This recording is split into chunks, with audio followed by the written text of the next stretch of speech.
जय हिंद बच्चों, मैं श्री कुमार नायर स्वागत करता हूं आप सबका मेरे YouTube चैनल में, आपके अपने YouTube चैनल पे। बच्चों, आज हम पढ़ने वाले हैं chapter 3 pair of linear equation, class 10 CBSE के PYQ क्वेश्चंस। ये पिछले 5 से 10 साल के बीच जो क्वेश्चंस आए हुए हैं उनका एक कलेक्शन है। मैं ये क्वेश्चन इसलिए आपको पढ़ा रहा हूं ताकि आपके जो छोटे बहुत कंसेप्ट लूज हो रहे होंगे वो क्लियर हो जाए। और आपसे रिक्वेस्ट है बच्चों, क्वेश्चन को जितना ज्यादा हो सके उतना ज्यादा प्रैक्टिस करिएगा और अपने कंसेप्ट को क्लियर कर लीजिएगा। तो स्टार्ट करते हैं हम ये एक नया पूरा का पूरा सीरीज ऑफ क्वेश्चंस को। ठीक है, देखते हैं। चलो, ये जो नेक्स्ट क्वेश्चन है इसमें बोल रहे हैं determine the value of m and n। आपको किसकी वैल्यू फाइंड करनी है? m और n की। और क्वेश्चन में ये बोल रहा है कि so that the following pair of linear equation are infinite number of solution। ये है आपका फर्स्ट इक्वेशन। तो यहां से अगर हम a1, b1 और c1 की वैल्यू फाइंड करें तो a1 की वैल्यू कितनी है? 2m-1। हमारे b1 की वैल्यू कितनी है? y का कोफिशिएंट दैट इज 3। c1 की वैल्यू कितनी है? -5। सिमिलरली अगर हम यहां से निकालना चाहें a2, B2 और C2, तो A2 का वैल्यू कितना होगा? X का कोफिशिएंट दैट इज 3। फिर अगर हम B2 का वैल्यू निकालना चाहें तो B2 क्या होगा? n-1 और C2 क्या होगा? Constant term that is -2। अब इनफाइनाइट सॉल्यूशन का कंडीशन क्या होगा? Conditions for infinitely many solution. मैंने इसको शॉर्टकट में लिखा बच्चों, ये क्या है? Infinitely many solution. और आप सही सोच रहे हैं, इसका वैल्यू होता है, फॉर्मूला होता है, कंडीशन होता है a1/a2 equal to b1/b2 is equal to c1/c2। तीनों क्या रहता है? इक्वल। a1 का वैल्यू हमें पता है 2m-1, a2 का वैल्यू कितना है? 3। फिर b1 का वैल्यू हमें पता है कितना है? n-3। इसका वैल्यू कितना है? 3। और इसका वैल्यू कितना है? n-1। c1 का वैल्यू हमें पता है -5/-2। तो आप यहां पर तो कुछ नहीं कर सकते, लेकिन यहां से आप क्या कर सकते हैं? इस माइनस को कैंसिल कर सकते हैं। ये माइनस कैंसिल। अब जो हमारा इक्वेशन ऐसा आया है, इसमें आप थोड़ा सा मेहनत करें तो आपका m और n दोनों की वैल्यू निकल जाएगी। अब बच्चों यहां पर देखो आप, ये m है, इसके साथ इक्वेट करेंगे तो दो अननोन वैल्यू है, तो हम इन दोनों को इक्वेट नहीं करेंगे। हम किसको इक्वेट करेंगे? इसको इक्वेट करेंगे इसके साथ। तो ये है 2m-1 upon 3 is equal to 5/2। अब इसको सॉल्व कैसे करेंगे? एकदम सही सोच रहे हैं आप, क्रॉस मल्टीप्लाई करके। तो 2 को अगर मैं क्रॉस मल्टीप्लाई करूं किसके साथ? 2m-1 के साथ। और 3 को मल्टीप्लाई करूं 5 के साथ। तो 2 को 2m से मल्टीप्लाई करें तो कितना हो जाएगा? 4m। 2 को 1 से मल्टीप्लाई करें तो 2, 3 5 15। अब बच्चों ये बात आपको मालूम है कि आपको यहां पर m की वैल्यू फाइंड करनी है। तो जब आपको m की वैल्यू फाइंड करनी है तो -2 ट्रांसफर होके क्या हो जाएगा? +2। और 4m इक्वल टू क्या हो जाएगा? 17। तो m इक्वल टू होगा 17/4। तो बच्चों इस तरीके से m की वैल्यू हम फाइंड कर चुके हैं। अब हमको किसकी वैल्यू फाइंड करनी है? n की। इसके लिए हमको क्या करना पड़ेगा? n वाले को इसके साथ इक्वेट करना पड़ेगा, क्योंकि यहां पर अगर इन दोनों को इक्वेट करें तो एक ही अननोन वैल्यू है n। इसके लिए हम क्या करते हैं? सेकंड रेशियो को और थर्ड रेशियो को एक साथ लिख लेते हैं। हमारा सेकंड रेशियो क्या है? 3/n-1। और हमारा लास्ट वैल्यू कितना है? 5/2। अब इसमें एक ही चीज कर सकते हैं, क्रॉस मल्टीप्लाई। 3 किससे इंटू होगा? 2 से। 5 किससे इंटू होगा? n-1 से। बच्चों मल्टीप्लाई के बाद कभी भी 2 वैल्यू रहता है तो आप याद से ब्रैकेट लगा लीजिए करिए। 3 2 कितना होगा? 6। 5 को n से मल्टीप्लाई किए तो 5n। 5 को 1 से मल्टीप्लाई किए तो 5। ये जो -5 है वो ट्रांसफर होके जब इधर आएगा तो क्या हो जाएगा? +6 + 5 क्या है? 11 इक्वल टू 5। अब हमको n का वैल्यू फाइंड करना है। 5 इंटू में यहां आके क्या हो जाएगा, डिवाइड। तो n इक्वल टू होगा 11/5। तो बच्चों आप यहां पर देख रहे हो m का वैल्यू है 17/4 और n का वैल्यू है 11/5। हमको m और n का वैल्यू फाइंड करना था।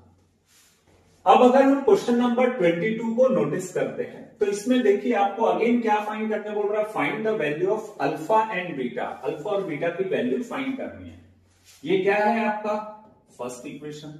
यहां से अगर हम a1, b1 और c1 निकालना चाहें तो हम क्या लिखेंगे, a1 होता है x का कोफिशिएंट, यहां x का कोफिशिएंट कितना है 2।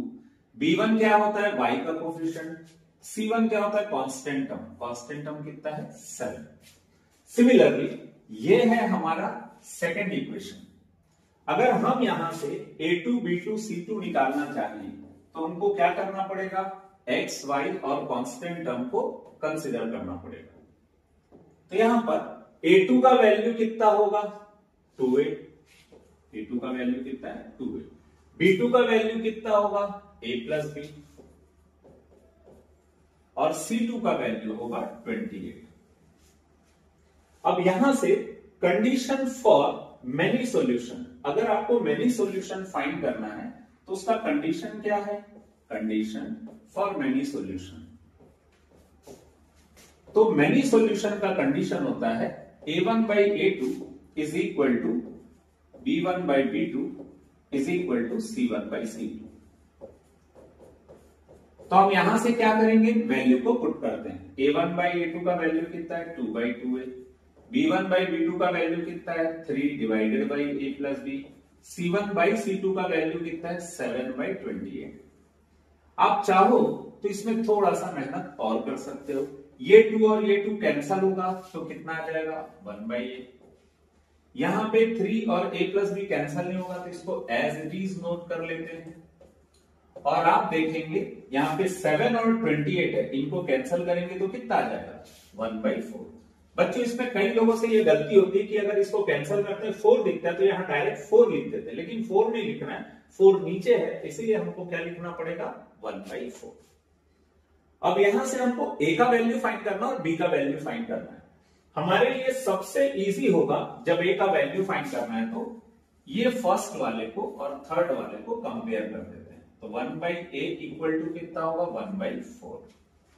अब आप यहां से क्या कर सकते हो, रेसिप्रोकल करो। जैसे 1/a को उल्टा करोगे तो क्या हो जाएगा a/1, 1/4 को उल्टा करोगे तो क्या हो जाएगा 4/1। यानी रेसिप्रोकल करने से डिनोमिनेटर न्यूमरेटर हो जाएगा। यहां पर भी सेम ऐसा ही होगा। a/1 कितना होगा a, 4/1 कितना होगा 4, तो a इक्वल टू कितना आ गया 4। अब आप देख रहे हैं आपका a का वैल्यू तो आ गया, अब आपको क्या फाइंड करना है b। तो इसके लिए आप क्या कर सकते हो, अगेन इन दोनों को कंपेयर कर सकते हो या इन दोनों को कंपेयर कर सकते हो। तो हम क्या करते हैं, सेकंड को और लास्ट वाले को कंपेयर करते हैं।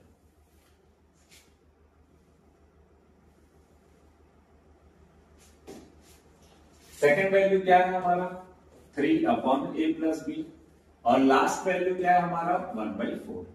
अब बच्चों आपको मालूम है a का वैल्यू भी आपने कितना फाइंड किया 4, तो हम इन प्लेस ऑफ a भी क्या करते हैं 4 पुट कर देते हैं। तो ये हो जाएगा 3/4 प्लस b इक्वल टू 1/4।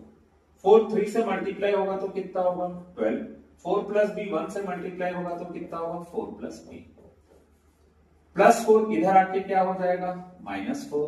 तो आपका 12 - 4 होता है 8, तो b का वैल्यू आ जाएगा 8। बच्चों इसी तरीके से हमारा a भी आ गया और हमारा b भी आ गया for pair of linear equation. अब नेक्स्ट क्वेश्चन में बोल रहा है for what value of p the system of equation have no solution. p के किस वैल्यू के लिए इसका नो सॉल्यूशन है। तो आपको मालूम है हमारा फर्स्ट इक्वेशन जो है उससे हम क्या निकाल सकते हैं a1, b1 और क्या निकाल सकते हैं c1।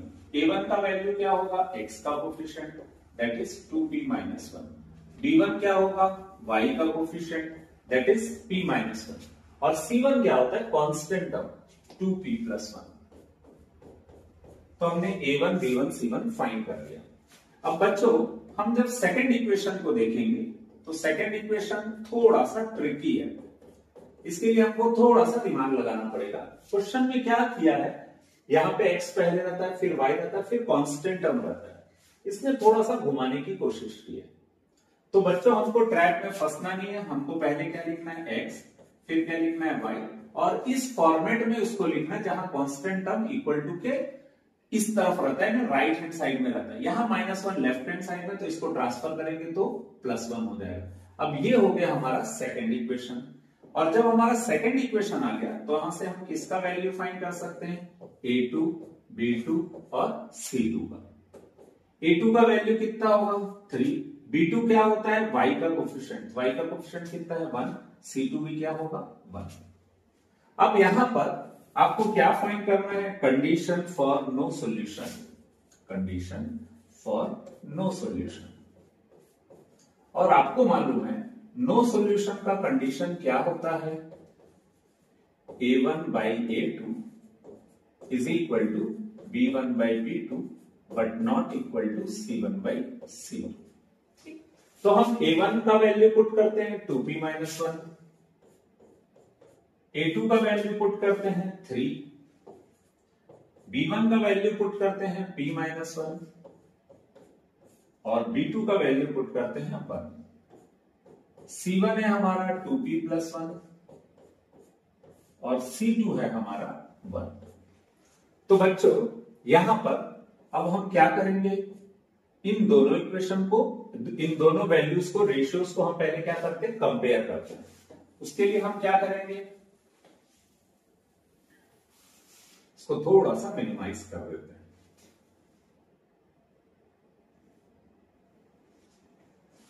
तो शुरू के दो रेशियोज की बात करें तो ये क्या दिया हुआ है, 2p minus 1 upon 3 is equal to p minus 1 upon 1।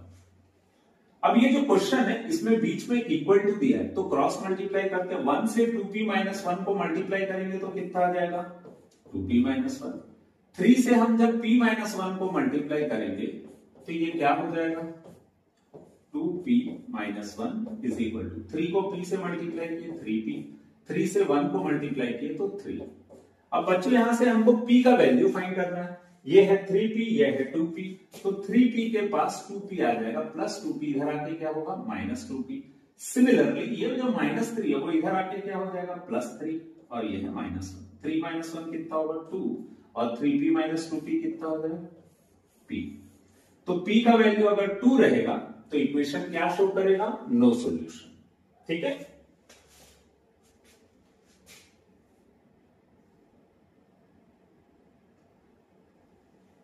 Same ऐसे ही एक क्वेश्चन है, find the value of k for which the following pair of linear equation है नो सॉल्यूशन।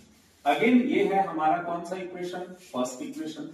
तो हम यहां से किसका वैल्यू निकालते हैं, a1 का, b1 का और c1 का। a1 का वैल्यू कितना है, x का कोफिशिएंट दैट इज 1, b1 का वैल्यू क्या है, y का कोफिशिएंट दैट इज 2, c1 का वैल्यू क्या है 3। तो ये आ गया हमारा पहला रेशियो। अब हमको किसको कंसीडर करना है, सेकंड इक्वेशन को कंसीडर करना है। इस सेकंड इक्वेशन में हमको क्या फाइंड करना रहेगा, a2, b2 और क्या फाइंड करना रहेगा c2। तो इसके लिए हम क्या करते हैं, अगेन कोफिशिएंट को चेक करते हैं। x का कोफिशिएंट क्या है k - 1, b2 क्या होता है y का कोफिशिएंट कितना है k + 1 और c2 क्या है कांस्टेंट टर्म, ये हो जाएगा k + 1। बच्चों इसमें याद रखना फॉर्मेट एक जैसा रहना चाहिए। अगर x y लेफ्ट साइड में है और कांस्टेंट टर्म राइट साइड में है तो सेकंड इक्वेशन में भी ऐसा ही होना चाहिए, x और y लेफ्ट साइड में और कांस्टेंट टर्म राइट साइड में। अब हमको क्या लिखना है, कंडीशन फॉर नो सॉल्यूशन। और बच्चों कंडीशन फॉर नो सॉल्यूशन क्या होता है, कंडीशन फॉर नो सॉल्यूशन होता है a1 by a2 is equal to b1 by b2 but not equal to c1 by c2। अगर इसी को हम वैल्यू को पुट करते हैं तो ये क्या हो जाएगा, a1 by a2 यानी 1 upon k - 1, b1 by b2 यानी क्या होगा 2 upon k + 1 is not equal to c1 by c2 that is 3 upon k + 2। तो अगर हम शुरू के दो इक्वेशन को कंसीडर करें तो ये क्या होगा,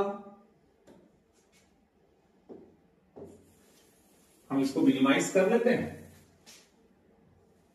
और इसको कंपेयर करते हैं। तो आप चेक कर रहे हो यहां पर स्टार्टिंग में क्या है, a1 by a2 is equal to क्या है, b1 बाई b2, 2/k+1। तो जब क्वेश्चन ऐसा है और बीच में इक्वल टू का साइन है तो ये क्रॉस मल्टीप्लाई होगा, k+1 1 से मल्टीप्लाई होगा तो क्या हो जाएगा k+1, 2 किससे मल्टीप्लाई होगा, क्रॉस मल्टीप्लाई करेंगे तो k-1 ऊपर चले जाएगा, तो ये हो जाएगा k+1 इज इक्वल टू 2 को k से मल्टीप्लाई किए तो कितना हो गया 2k, 2 को 1 से मल्टीप्लाई किए तो कितना हो गया 2। ये प्लस के है, ट्रांसफर होगा तो क्या होगा माइनस के, -2 ट्रांसफर होके इधर आएगा तो क्या होगा 2+1, तो 2k माइनस के कितना होगा k, 2+1 कितना होगा 3, यानी k का वैल्यू अगर आप 3 पुट करेंगे तो इक्वेशन का कौन सा सॉल्यूशन होगा, नो सॉल्यूशन। ठीक है, ये जो नेक्स्ट क्वेश्चन है इसमें पूछ रहा है m और n की ऐसी कौन सी वैल्यू रहेगी जिसके लिए इक्वेशन का कौन सा सॉल्यूशन होगा, इनफाइनाइटली मेनी सॉल्यूशन। हम कोई भी इक्वेशन दिया जाता है तो सबसे पहले क्या निकालते हैं, a1 b1 और c1, a1 b1 और क्या निकालते हैं c1। a1 क्या होता है, x का कोफिशिएंट कितना है 3, b1 क्या होता है y का कोफिशिएंट 4, c1 क्या होता है कांस्टेंट टर्म, ये हो गया 12। अब ऐसे ही हम सेकंड इक्वेशन में a2 b2 और c2 फाइंड करते हैं, a2 b2 और c2। अब बच्चों आपको मालूम है a2 किसको बोलते हैं हम, x के कोफिशिएंट को, यहाँ पे x का कोफिशिएंट क्या है, जो x को छोड़ के सब वैल्यू, तो ये हो गया m+n। सिमिलरली y का कोफिशिएंट क्या है 2 ब्रैकेट में m-n और c2 क्या है 5m-1। अब यहां पे क्या कंडीशन है, इनफाइनाइटली मेनी सॉल्यूशन, ये है कंडीशन। और आपको मालूम है condition for infinitely many solution क्या होता है, वेरी गुड, एकदम सही सोच रहे हैं आप, a1 by a2 is equal to b1 by b2 is equal to c1 by c2। तो हम इसके रेस्पेक्टिव वैल्यूज को पुट करते हैं, a1 का वैल्यू कितना है 3, a2 का वैल्यू कितना है m+n, b1 का वैल्यू कितना है 4, b2 का वैल्यू कितना है 2m-n, c1 का वैल्यू कितना है 12, c2 का वैल्यू है 5m-1।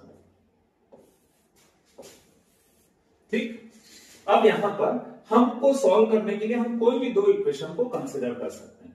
मैं सपोज अगर इन दोनों को कंसिडर करता हूं, पहले 2 और 4 को कैंसिल कर लेते हैं, तो ये हो जाएगा 3/m+n is equal to 2/m-n। अब हम इसको क्या कर सकते हैं, एक ही ऑप्शन है हमारे पास क्रॉस मल्टीप्लाई करने का, तो 3 किससे मल्टीप्लाई होगा m-n से, 2 किससे मल्टीप्लाई होगा m+n से।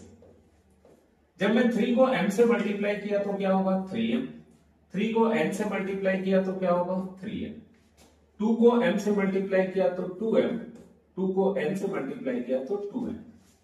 अब यहां पर आप देख रहे हैं m यहां पर भी है, m यहां पर भी है, तो हम m को एक तरफ ट्रांसफर करते हैं, +2m इधर आएगा तो क्या हो जाएगा -2m, -3n ट्रांसफर होगा तो क्या होगा +3n, 3m - 2m कितना होगा m, 3n + 2m कितना होगा 5m, तो m का वैल्यू कितना आ गया 5m।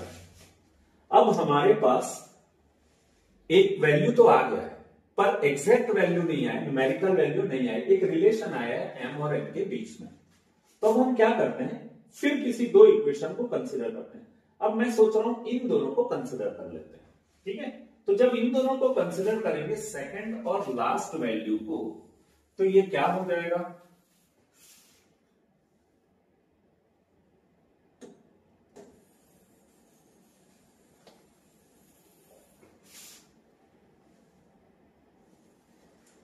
हम सेकंड और थर्ड वैल्यू को कंसिडर करते हैं।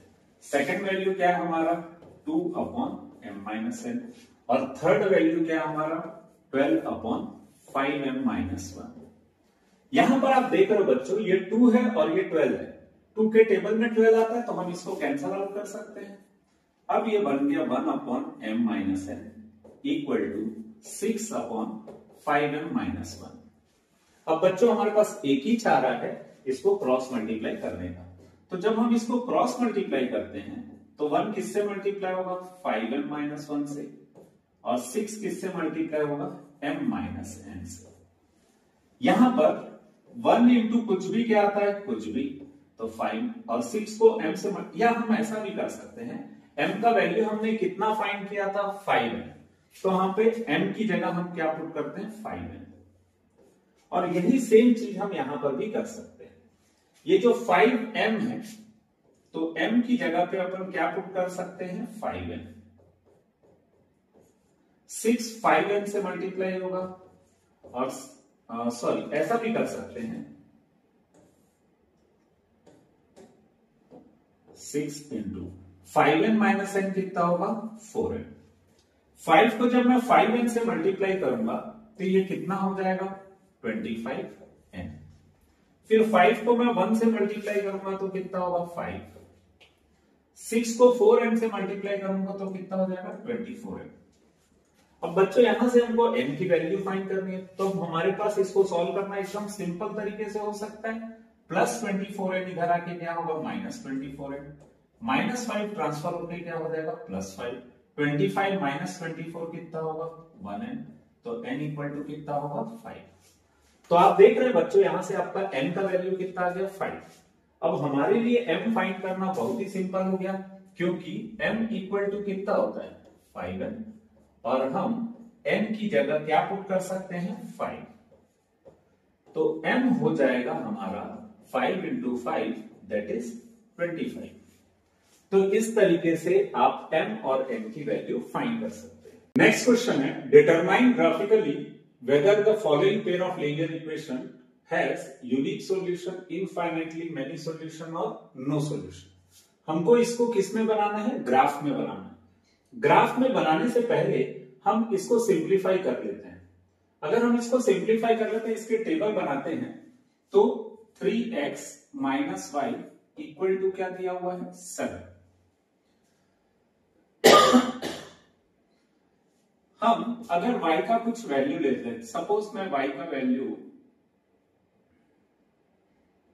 -1 लेता हूं, सपोज मैं y का वैल्यू कितना ले रहा हूं -1, तो क्या हो जाएगा जो हमारा इक्वेशन है 3x minus Y equal to 7, तो इन प्लेस ऑफ y हम क्या रख देंगे -1, ये हो जाएगा 3x plus 1 equal to 7, 3x equal to 7 minus 1, तो 3x इक्वल टू कितना हो जाएगा 6, x इक्वल टू हो जाएगा 6/3 that is x equal to 2। इसका मतलब है जब हम y का वैल्यू -1 रखें तो x का वैल्यू कितना आया 2। ये पहला सॉल्यूशन आया। ऐसे ही हम एक और दूसरा सॉल्यूशन ले लेते हैं। सपोज अगर मैं x को 0 रखता हूं सपोज, तो हमारा क्वेश्चन क्या है 3x minus Y equal to कितना है 7। अगर मैंने x की जगह 0 पुट किया तो ये हो जाएगा माइनस वाई इक्वल टू 7, क्योंकि 3 इंटू 0 कितना होगा 0, और अगर हम 0 नहीं भी लिखेंगे तो चल जाएगा, तो y इक्वल टू कितना होगा -7। मैं अगर इसका ब्लॉक बनाता हूं, सॉल्यूशन सेट ऑफ सॉल्यूशन बनाता हूं, तो ये कैसा हो जाएगा, ये होगा x, ये होगा y।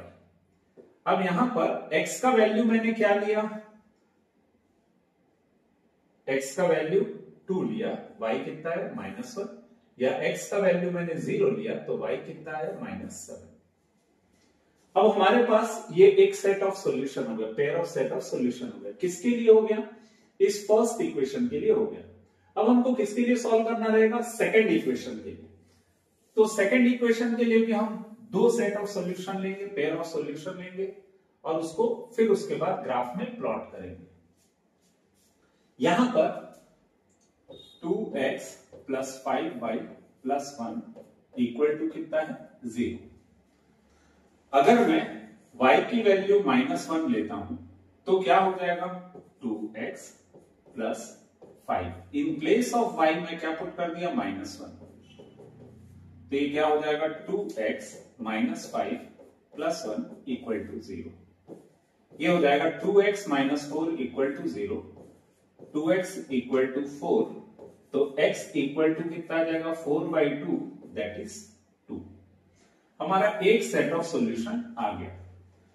अगर मैं y इक्वल टू -3 लेता हूं सपोज, तो क्या होगा 2x plus 5y plus 1 equal to कितना है 0। मैं y की जगह पे -3 पुट करता हूं, तो ये हो जाएगा 2x minus 15, 2x minus 15 plus 1 equal to 0। देखिए एक वैल्यू नेगेटिव है और एक वैल्यू पॉजिटिव है, तो हम माइनस करेंगे। 15 और 1 को माइनस किए तो कितना है 14। साइन किसका लगता है बड़े नंबर का, 2x माइनस 14 इधर जाके क्या होगा प्लस 14, तो x इक्वल टू कितना होगा 14/2, x इक्वल टू 7। x का वैल्यू 7 कब आएगा जब y इक्वल टू कितना होगा -3। तो हमारे पास यहां भी दो सेट ऑफ सॉल्यूशन आ गए। तो बच्चों देखो हमारे पास दो इक्वेशन है, 3x minus Y equal to 7 और इसका set of solution, 2x plus 5y plus 1 equal to 0 इसके सेट ऑफ सॉल्यूशन। अब हम इस वैल्यू को इस ग्राफ में प्लॉट करेंगे। देखो x का वैल्यू 2 और y का वैल्यू -1, x का वैल्यू 2 y का वैल्यू -1, तो ये पॉइंट होगा यहां पर 2 -1, ये x का वैल्यू 2 y का वैल्यू -1। फिर उसके बाद x का वैल्यू 0 है और y का वैल्यू, ये पॉइंट यहां पर है हमारा, x का वैल्यू 0 यहां है और y का वैल्यू -7 यहां पर है, 3 4 5 6 7 ये यहां पर। तो हम इसको लिखें, हमेशा x को पहले लिखेंगे और y की वैल्यू को बाद में लिखेंगे।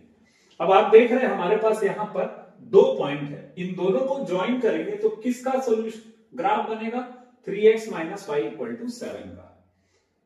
हम थोड़ी मेहनत अब इस पे करते हैं।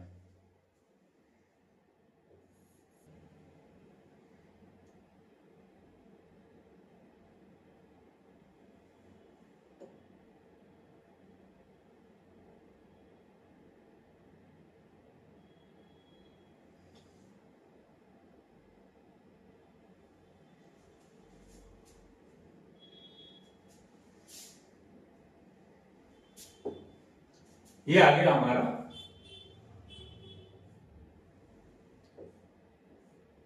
पहला लाइन, ये आ गया हमारा फर्स्ट लाइन। फर्स्ट लाइन का वैल्यू कितना है 3x minus Y equal to 7।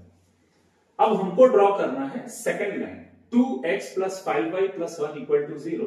तो इसमें x का वैल्यू 2 है और y का वैल्यू -1। अगेन सेम पॉइंट है, x का वैल्यू 2 y का वैल्यू -1। अगेन x का वैल्यू 7 और y का वैल्यू -3, x का वैल्यू 7 और y का वैल्यू -3, ये होगा। तो ये हो जाएगा x का वैल्यू 7 y का वैल्यू -3। तो हमारे पास दो पॉइंट अगेन आ गए, ये पॉइंट और ये पॉइंट। अब हमको इन दोनों को ज्वाइन करना है।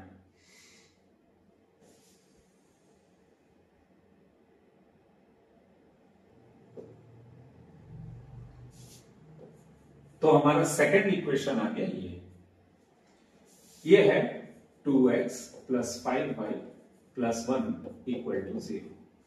अब बच्चों आप इसमें देख रहे हैं एक चीज, ये दोनों लाइन एक दूसरे को कहां इंटरसेक्ट कर रही है, इस पर्टिकुलर पॉइंट पे।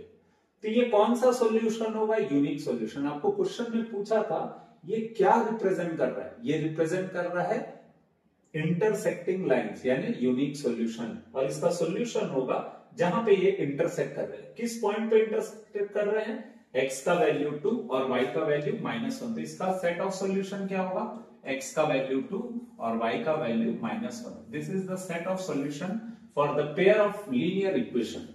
इस तरीके से ये क्वेश्चन बनेगा। अब बोल रहा है draw the graph of the pair of linear equation x plus 2y equal to 5 and 2x minus 3y equal to -4। अब हमको पेयर ऑफ लीनियर इक्वेशन के लिए फिर ग्राफ ड्रॉ करना है और वो इक्वेशन क्या है, x plus 2y equal to 5। हम इसके लिए क्या करेंगे, अगर सपोज मैं y की वैल्यू 0 लेता हूं तो इक्वेशन क्या है, x plus 2y equal to 5। तो इन प्लेस ऑफ y क्या हो जाएगा, इन प्लेस ऑफ y क्या हो जाएगा 0, क्योंकि हमने y का वैल्यू क्या लिया था 0। और 2 और 0 को इंटू करेंगे तो कितना आ जाएगा 0। तो आप यहां देखेंगे x का वैल्यू कितना आ जाएगा 5। सिमिलरली अगर मैं यहां पे y का वैल्यू 1 पुट करता हूं तो ये इक्वेशन क्या हो जाएगा x plus 2y equal to 5, और इन प्लेस ऑफ y हम क्या पुट कर देंगे 1। आप अपने मन से कोई भी वैल्यू ले सकते हो, सिर्फ कोशिश करिएगा कि आंसर जो है वो फ्रैक्शन में ना आए, क्योंकि फ्रैक्शन में आंसर आने से आपको बनाने में थोड़ी सी दिक्कत जाएगी। तो x इक्वल टू होगा +2, इधर जाके क्या होगा -2, x इक्वल टू कितना हो जाएगा 3। तो आप चेक कर रहे हैं y का वैल्यू 1 लेने से x का वैल्यू कितना आया 3, तो इसका पेयर ऑफ सॉल्यूशंस क्या होगा x y। एक ऐसा ब्लॉक बना लीजिएगा, x का वैल्यू 5, y का वैल्यू 0, x का वैल्यू 5, y का वैल्यू 0। सिमिलरली y का वैल्यू 1 तो x का वैल्यू 3। ये हो गया हमारा फर्स्ट के लिए ग्राफ प्लॉट करने के लिए रिक्वायर्ड डेटा। अब हमको किसके लिए करना पड़ेगा,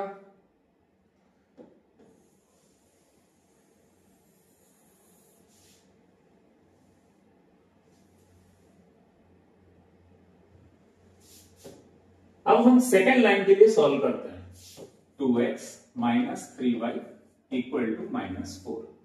आप देख रहे हो बच्चों, यहां पर अगर हम y का वैल्यू 0 ले लेते हैं तो हमारा इक्वेशन क्या आएगा 2x minus 3, in place of y क्या हो जाएगा 0। तो 2x इक्वल टू कितना होगा -4, x इक्वल टू होगा -4/2, x इक्वल टू होगा -2। तो अगर अगेन आप इसके लिए ब्लॉक बनाएं तो x और y की वैल्यू को फिर पुट कर दें। y की वैल्यू कितनी थी 0, तो x कितना है हमारा -2। अगेन हम किसी भी एक की वैल्यू ले लेते हैं। अब सेकेंड वैल्यू के लिए सपोज मैं y की वैल्यू 2 ले लेता हूं, तो ये क्या होगा 2x माइनस 3, y की जगह पे क्या पुट कर देंगे 2 इक्वल टू -4, तो ये हो जाएगा 2x माइनस 6 इक्वल टू -4। -6 को अगर हम ट्रांसफर करते हैं तो उधर जाके क्या हो जाएगा +6, 6 माइनस 4 कितना होगा 2, तो x इक्वल टू कितना होगा 2/2, x इक्वल टू हो जाएगा 1। तो आप देख रहे हैं y का वैल्यू 2 लेने से x का वैल्यू कितना आ गया 1। अब क्वेश्चन में एक और चीज पूछ रहा है, also find the point where the line meets the x axis. ऐसा कौन सा पॉइंट है जहां पे ये लाइन किसको मीट कर रहा है x एक्सिस को। वो हम ग्राफ बनाएंगे तो हमको समझ आ जाएगा किस पॉइंट पे वो x एक्सिस को मीट कर रहा है। ठीक है, तो अब सबसे पहले क्या करते हैं, जो हमारा ग्राफ है, जो पॉइंट्स है उसको हम ग्राफ में प्लॉट करते हैं। ठीक है बच्चों, अब फर्स्ट जो हमारा इक्वेशन था x plus 2y equal to 5, इसके ये कोऑर्डिनेट्स दिए हुए, x का वैल्यू 5 और y का वैल्यू 0। x का वैल्यू 5 कहां होगा यहां पर, y का वैल्यू 0 यहां पर, तो हम 0 को भाव नहीं देंगे, हम किसको टारगेट करेंगे 5 को। तो ये कोऑर्डिनेट हमारा आ गया 5,0, x का वैल्यू 5, y का वैल्यू 0। फिर सेकंड क्वाड्रेंट कोऑर्डिनेट है हमारा x का वैल्यू 3, y का वैल्यू 1, x का वैल्यू 3, y का वैल्यू 1। तो यहां पर ये हो जाएगा x का वैल्यू 3, y का वैल्यू 1। तो आपको हमको इन दोनों को प्लॉट करना है, तो हम कैसे करें,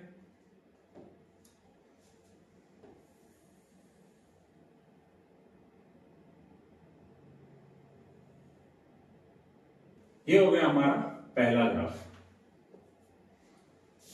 x plus 2y equal to 5। अब हमारा दूसरा ग्राफ क्या है 2x minus 3y equal to -4। इसके कोऑर्डिनेट क्या क्या है, x का वैल्यू -2, y का वैल्यू 0, x का वैल्यू -2, y का वैल्यू 0। तो ये होगा हमारा ग्राफ, x का वैल्यू -2, y का वैल्यू 0। फिर x का वैल्यू 1, y का वैल्यू 2, x का वैल्यू 1, y का वैल्यू 2, ये वाला पॉइंट।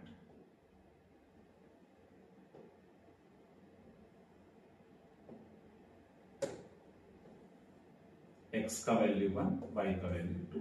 अब इन दोनों को प्लॉट करते हुए, ज्वाइन करते हुए एक लाइन ड्रॉ करते हैं। अब आप देख रहे हैं ये जो ग्राफ है वो थोड़ा सा इधर उधर हो गया है, लेकिन अगर आप ध्यान दें तो ये कहां पे एक दूसरे को मीट कर रहा है, इस पर्टिकुलर पॉइंट पे, यानी x का वैल्यू कितना होगा 1 और y का वैल्यू कितना होगा 2। ठीक, इस तरीके से ये सॉल्यूशन बनेगा। लेकिन आखिरी में आपसे एक और क्वेश्चन पूछा है, किस पॉइंट पे ये दोनों लाइन एक्स एक्सिस को मीट कर रहा है। तो आप देख रहे हैं बच्चों, ये जो पहला लाइन है वो एक्स एक्सिस को कहां मीट कर रहा है, इस पॉइंट पे। तो इस पॉइंट पे x का वैल्यू कितना होगा 5 और y का वैल्यू कितना होगा 0, क्योंकि ये x एक्सिस है तो यहाँ y का कोई रोल नहीं रहेगा, y का वैल्यू 0 रहेगा और x का पॉइंट क्या रहेगा 5। और ये जो हमारा सेकंड इक्वेशन है 2x minus 3y equal to -4, ये जो स्ट्रेट लाइन है ये x एक्सिस को कहां मीट कर रहा है, x इक्वल टू -2 पे। तो ऑब्वियसली x एक्सिस पे y का वैल्यू कितना रहेगा 0। इस तरीके से ये इक्वेशन सॉल्व होगा। बच्चों प्रैक्टिस आप जरूर करिएगा ग्राफ के, क्योंकि ग्राफ एकदम हलवा रहता है, सिर्फ आपको पॉइंट लेना है और आपके आंसर आ जाएंगे। ठीक, नेक्स्ट क्वेश्चन देखिए, solve graphically the pair of linear equation this and this. हमको अगेन दो पेयर ऑफ लीनियर इक्वेशन दिया है और इसको क्या करना है, ग्राफिकली सॉल्व करना है। Find the coordinate of the vertices of the triangular region form by these lines and the x axis. अब ये लाइन एक्स एक्सिस के साथ एक ट्रायंगल बना रही है, तो आपको उस ट्रायंगल का एरिया भी फाइंड करना है। ठीक है, तो बच्चों सबसे पहले हम क्या करते हैं, ये दो लाइन को सिंप्लीफाई करते हैं। 3x minus 4y plus 3 equal to कितना दिया हुआ है 0। हम इसको ऐसा लिख लेते हैं 3x माइनस 4y प्लस 3 को ट्रांसफर कर देते हैं उधर। अब बच्चों यहां देखने से ही हमको लग रहा है y का वैल्यू 0 ले लेते हैं, तो ये पूरा कैंसिल हो जाएगा और फिर 3 कैंसिल हो जाएगा। ये हो जाएगा 3x minus 4, in place of y क्या लेंगे 0, तो ये हो जाएगा 3x इक्वल टू -3।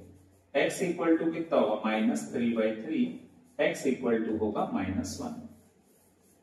तो जब हम y का वैल्यू 0 लिए तो x कितना आ गया -1। अब फिर हम एक और पॉइंट लेते हैं। अब y का पॉइंट क्या ले लें,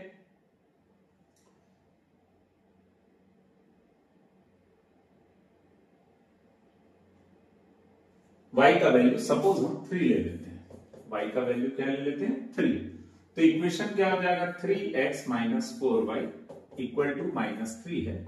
इन प्लेस ऑफ y क्या पुट कर देते हैं 3, तो ये हो जाएगा 3x माइनस 12 इक्वल टू -3। अभी हमको x का वैल्यू निकालना है, -12 को ट्रांसफर करेंगे तो कितना होगा +12 और 12 माइनस 3 कितना होगा 9। तो x इक्वल टू कितना होगा 9/3, x इक्वल टू हो जाएगा 3। तो बच्चों आप यहां पर देख रहे हैं, अगर आप x और y के वैल्यू को लेते हैं तो वो एक ब्लॉक कैसा बनता है, x का वैल्यू -1 ले रहे हैं तो y कितना आया था 0, और जब y का वैल्यू 3 ले रहे हैं तो x कितना आया 3। ये जो हमने बनाया ये फर्स्ट इक्वेशन के लिए। अब हमको किसके लिए बनाना है, सेकंड इक्वेशन के लिए। इसको मिनिमाइज कर लेते हैं।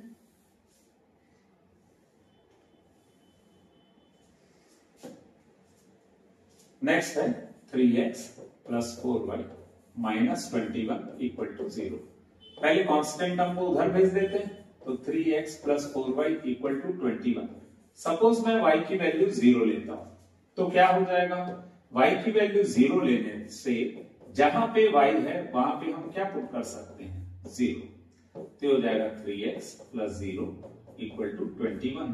तो 3x equal to 21, x equal to होगा 21/3, x इक्वल टू होगा 7। फिर उसके बाद हम कोई और वैल्यू सेलेक्ट कर लेते हैं। सपोज मैं x की वैल्यू -1 ले लेता हूं या x की वैल्यू मैं +1 ले लेता हूं।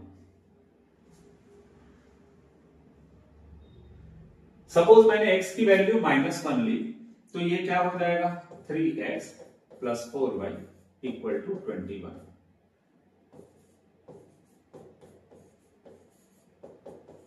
ऐसा है। अब मैंने x की जगह क्या ले लिया, x की जगह मैंने क्या ले लिया, x की जगह ले लिया मैंने -1। इन दोनों के बीच मल्टीप्लाई है, 3 इंटू -1 कितना होगा -3। अब हमको y का वैल्यू निकालना है तो हम -3 को क्या करते हैं ट्रांसफर, तो ये इधर जाके क्या हो जाएगा +3। 21 + 3 कितना होगा 24।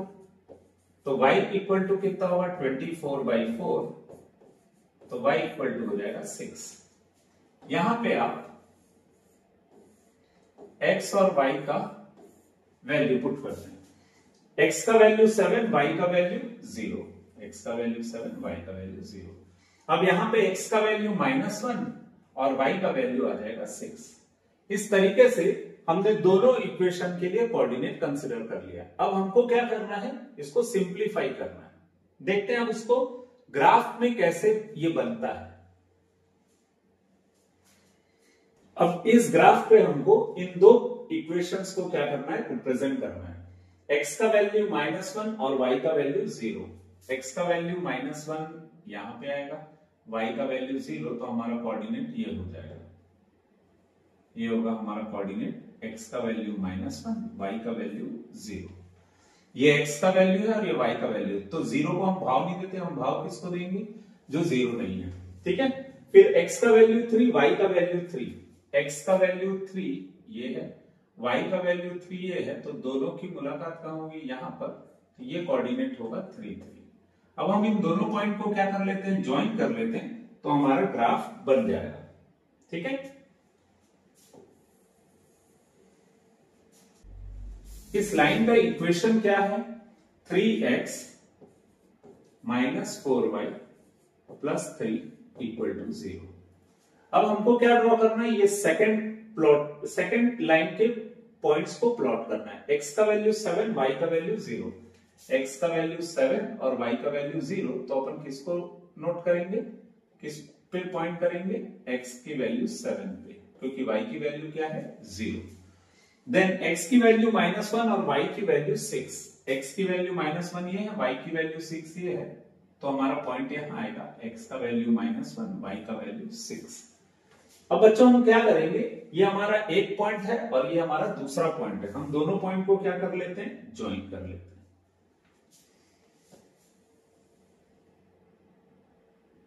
ये आ गया हमारा सेकंड लाइन, इसका इक्वेशन है 3x + 4y = 21।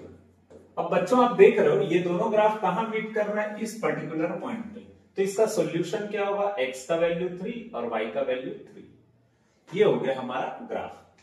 क्वेश्चन में एक और चीज पूछा है, ये जो ग्राफ है ये x एक्सिस के साथ एक ट्रायंगल बना रहा है। तो बच्चों अगर आप यहां पे ध्यान दें तो ये पॉइंट है हमारा रिक्वायर्ड एरिया,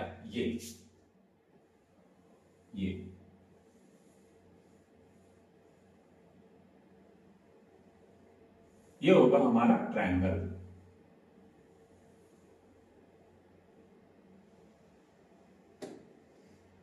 अब हमको क्या करना है, इस ट्रायंगल का एरिया फाइंड करना है। ट्रायंगल को एक नाम दे देते हैं, let it be A, this one be B and this one be C, ये होगा। ठीक है बच्चों, अब अगर मुझे एरिया निकालना है तो एरिया का फॉर्मूला क्या होता है, area of triangle ABC half base into height.